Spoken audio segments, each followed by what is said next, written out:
case for us as a police department, as a city.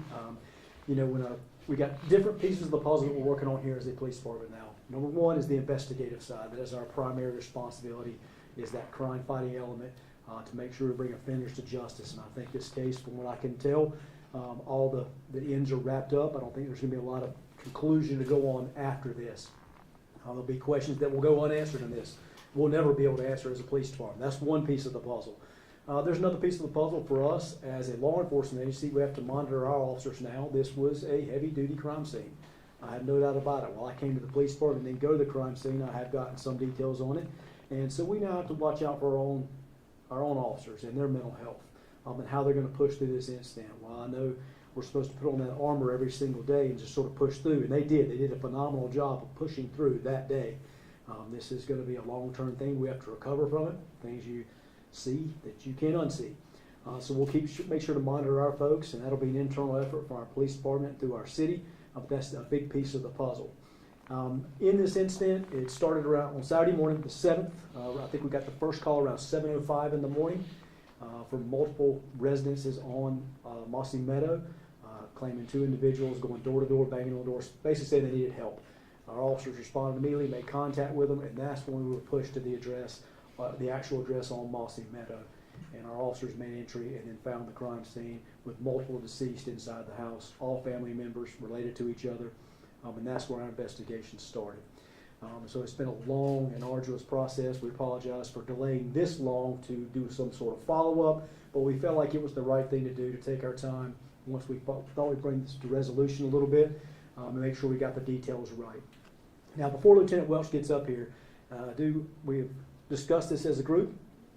There's certain information that we're just not going to release, as mentioned, like names of the juvenile victims. I know it's probably out there in other contexts, but we're just not going to do it as a police department. We just don't want to get into that out of respect for the family, and there's 1,000 reasons. And we just made a decision as a group, we're just not going to do it. So everyone, like Victoria said, we've given an updated press release. Hopefully you can get what you need out of that, but that will not be given out by the police department today. I've also asked Lieutenant Welch to sort of hold back on some of the investigative details. I know this has made national news in many different outlets, and people have questions, but there's only so many things that we're going to answer. We just have a duty to investigate properly, but it's not to lend anything else. And again, out of that respect to the family is one of the biggest things, piece of this puzzle right now. So what I'll do is I'll turn it over to Lieutenant Welch, and he'll go through some hit thing, and then we'll open up for some questions. Correct, Victoria? Okay, thank you.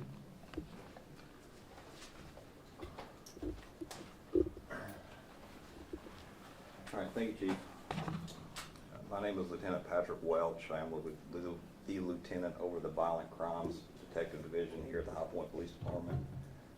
Not to reiterate the timeline, I think most of that has been pretty well established. I do want to say that the investigation is moving forward very well and expeditiously. We have been in contact with the affected family, and they are cooperating with us fully. And as the Chief said, there is some information that we are going to hold back. That's just to protect the integrity of the investigation.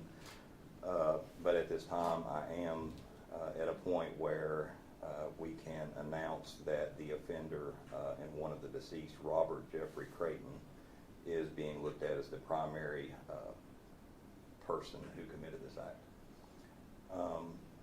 We will also release, and I think it's been put out in the updated press release, his wife, Athalia Creighton, age 46, and one of the children,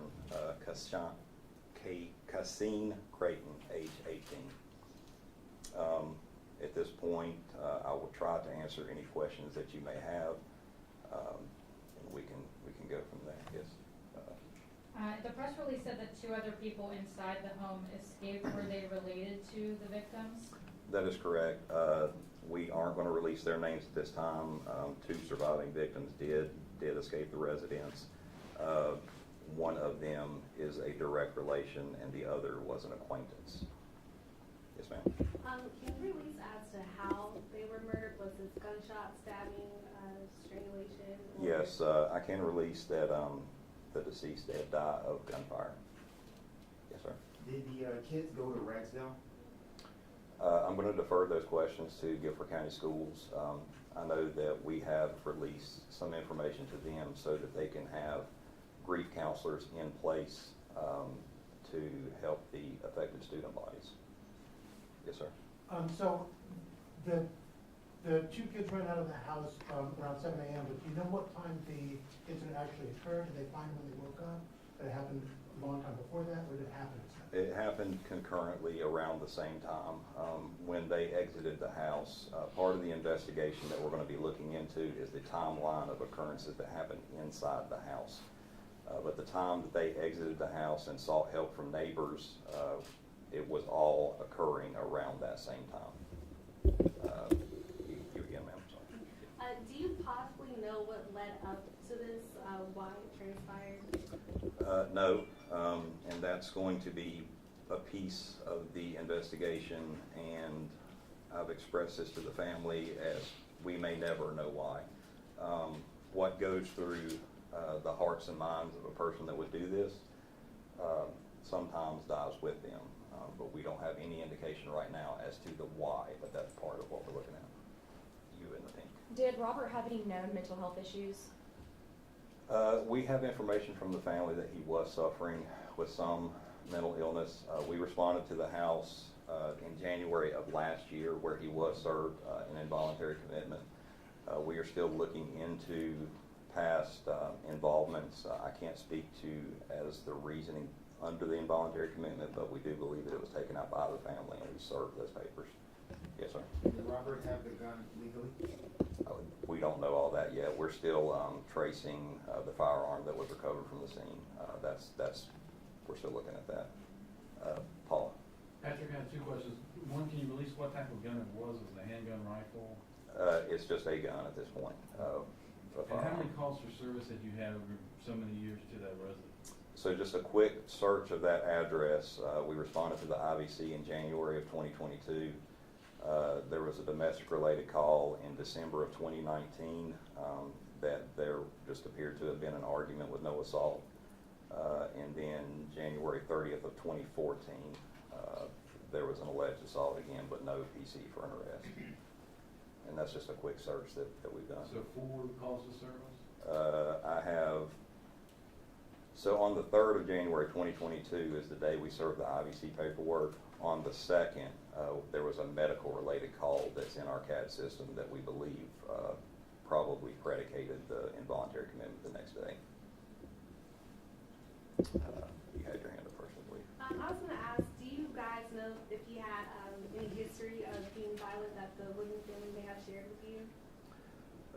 On behalf of Mr. Creighton, they have not told us any information that he was necessarily a violent person on a daily basis. The only information that we have up to this point is that he was suffering with some mental illness, and we have an idea of what he was suffering with, but we're going to, out of respect for families, we're going to just hold back on some of that for right now. Paul, again, I think you had your hand up first. Had he ever been arrested by police or any other law enforcement that you know of, sir? Not that we were aware of. We've really only begun to scratch the surface of looking into everyone's history. Yes. It's a possibility, but I don't have that information at this time. I don't believe he was. Red coat. When officers got to the house, where were the victims found? So that's another piece of information that we're going to withhold. It's the actual layout of the home and where the victims were. We are still investigating. It still is an active investigation, and it's all in the spirit of being thorough.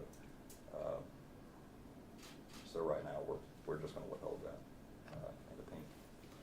You said that one of the individuals that was able to get out, do you know if they were a juvenile? The two that did escape are both adults. Yes. When you were called, when the officers were called to the home in December and January, was it to the same exact address? Yes. And let's take up 2 more questions for the interest of time. In the back. And in 2019 and 14, were those at the same address that you referenced? Yes, sir. Bossy Meadow? Yes, sir. The chief mentioned that officers are getting some assistance due to the traumatic nature of this. I'm just curious as to, do you know, are the people who are able to flee from the house also getting assistance, or how important that is? We have offered any assistance we can in that respect. They have a very large extended family who has come in from out of town, and to my knowledge, they are being very supportive of the two survivors that were affected by it. To my knowledge, they have not sought any assistance from us directly, but I feel confident that the family as a whole is looking after the best interests. You up front. And we'll make this the last one. And you mentioned not releasing the names. Can you release the ages? Of the survivors? Yes, they are 22 and 25. Okay. Can you also release the ages of the juveniles who were deceased? Sure. They have a 10-year-old and a 16-year-old. I think that's in the media release as well. It is, yes. And that probably came out while you were driving as well. Yeah. Okay. Well, thank you all. As Lieutenant Welch said, he's released a lot of what he can right now, but if you have any other questions, feel free to reach out to me and I'll try to help you. One more question, how are officers doing? I know you spoke with them a little bit, but how are officers doing? Yeah, I'd love to speak on that. Our officers are doing well. We have a peer support team here at the police department who is looking after those that were affected. A lot of officers responded to this scene. A lot of officers were impacted by this. We called in extra duty people, but we are looking after each other, and by all accounts, everybody seems to be doing very well. Okay, I appreciate you all coming out this afternoon. Thank you. All right. Thank you.